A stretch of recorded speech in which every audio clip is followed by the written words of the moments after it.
eating here raw bison spleen in the Sweet Sally sauce.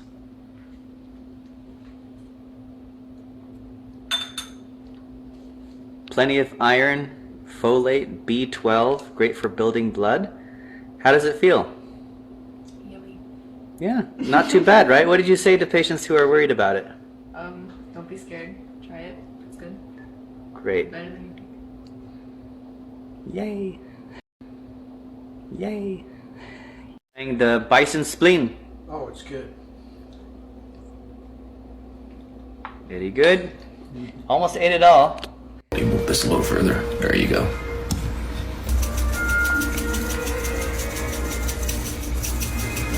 Nah, that's just raw ground beef. It's not kimchi.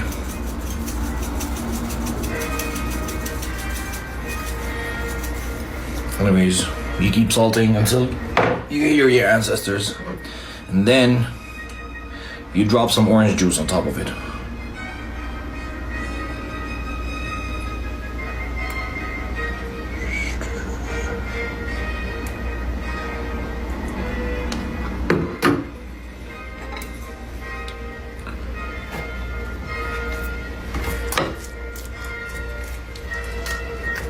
So, ground beef and orange juice, bro.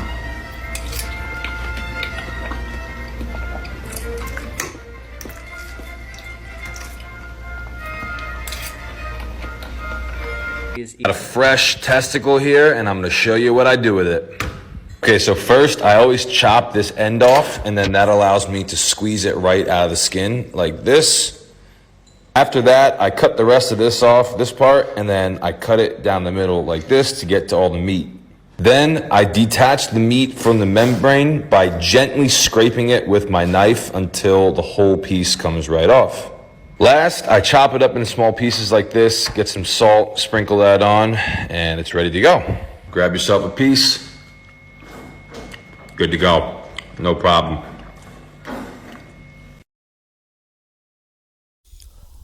I want to give all the praises and the honor to Yahweh Bahashem, Yahweh Shai Bahashem, Rechaha Kodash, and double honors to the elder apostles and elder bishops of Great Millstone. Honors as well, a salute and honors to you, brethren, you fellow followers of this truth, you supporters of this truth, believers of this truth. Shalom to you, so few sisters as well, that's sincere in the support of the truth. And shalom to the hopefully elect. Shalom to the elect. Shalom. So, I don't know what brought me through the spirit of doing this video, but I guess it was the spirit. So there was a guy that used to be in our camp. He's not doing the work anymore.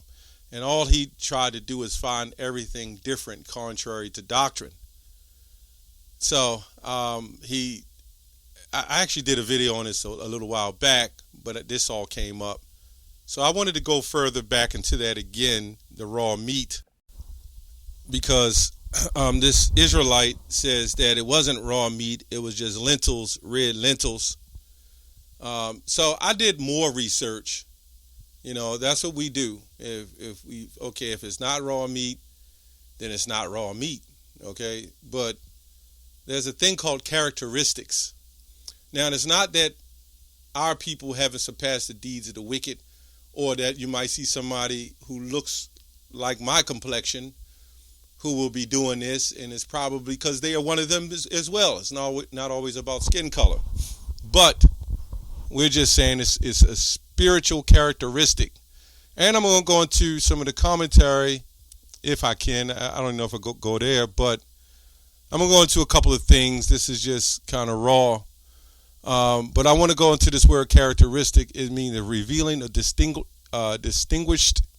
distinguishing or typical of an individual, right? Now, this word character has changed over the years. My next video may be on that. But it's basically a distinguishing trait or quality or property. So that's what the characteristics is. So we're going to go to Genesis 25. Now, I believe when I did the video before, he was going into other things. I can't remember, but I'm just going to go pretty much touch on Genesis 25 and 29 and 30. It says 28, and Isaac loved, because when you really go into, when it talks about the bread, because he said it was just lentils and bread just technically represents nourishment of food. It don't always mean a loaf of bread with some dough. You know, I think that's what I went into before. But we're going to go a little deeper into this. It says that Isaac loved Esau because he did eat of the venison, but Rebekah loved Jacob. Right? And Jacob sawed pottage. Esau came from the field and was faint. So now it's interesting because when you go to, let me go to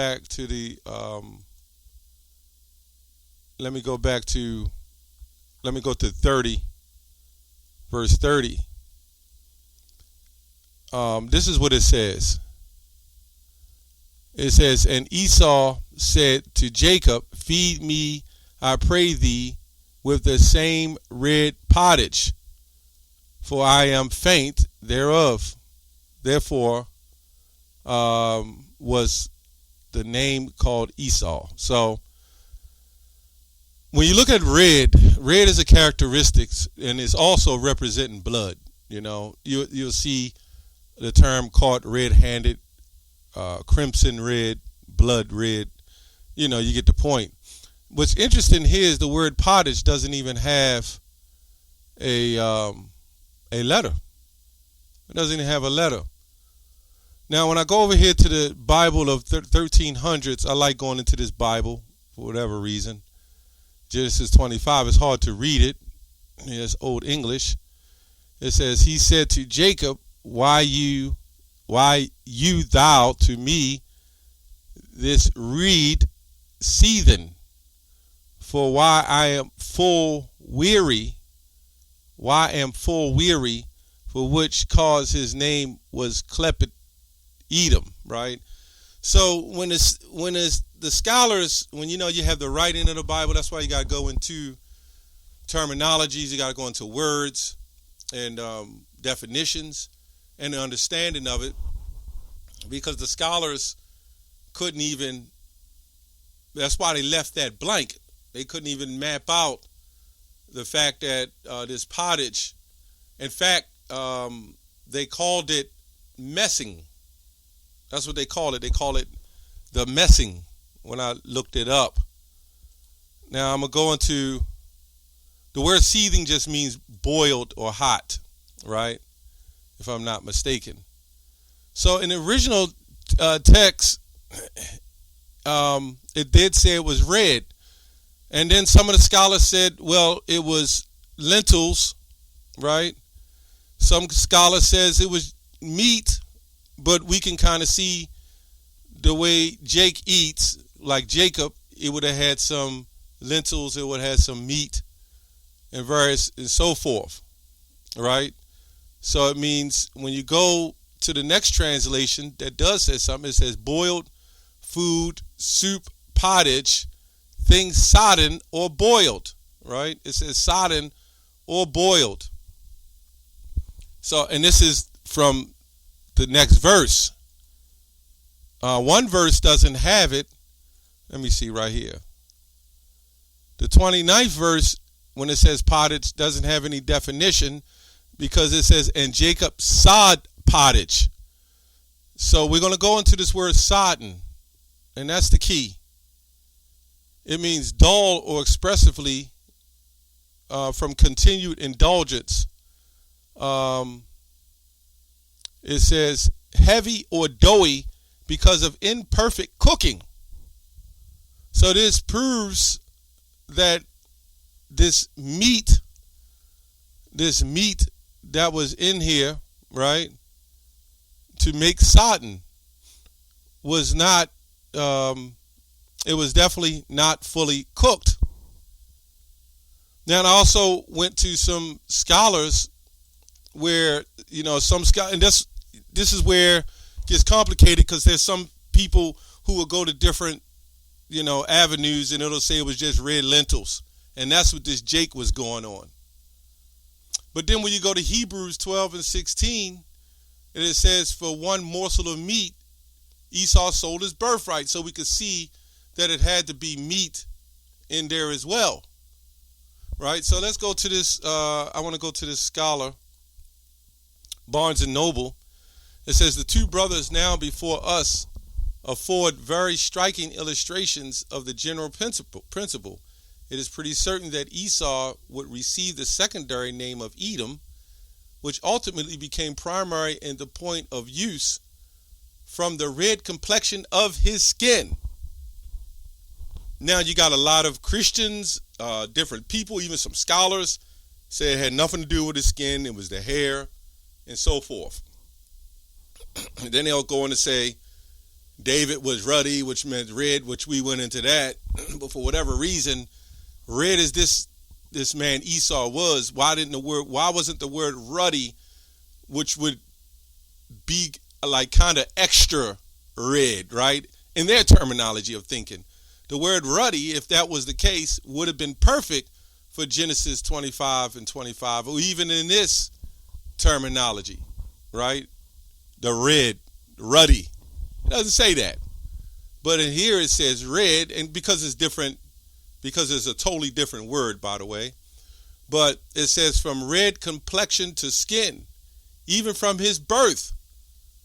But the acclamation that red uttered the occasion of very important crisis in his history, renewed by the name, perhaps tended to make it the place of Esau in the history of his race.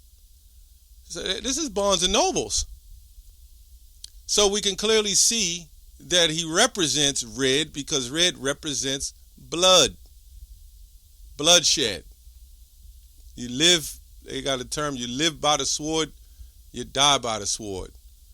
Revelation 13, 9, and 10, by the way. But anyway, I just wanted to bring this out just to recap, just to show that in Genesis 29 and 30, now we knew this, but it was interesting because when I went into the other translations, and even some of the scholars said he just had a messy pot, which means it wasn't complete because he was still cooking it. But Esau was faint. So the Most High set this whole situation up. And, of course, he sold his birthright. And it was easy for Jacob, in a sense, because Jacob doesn't eat that stuff like that. You know? I mean, which means he had to have it. You know, he could get it. But Esau was a mighty hunter.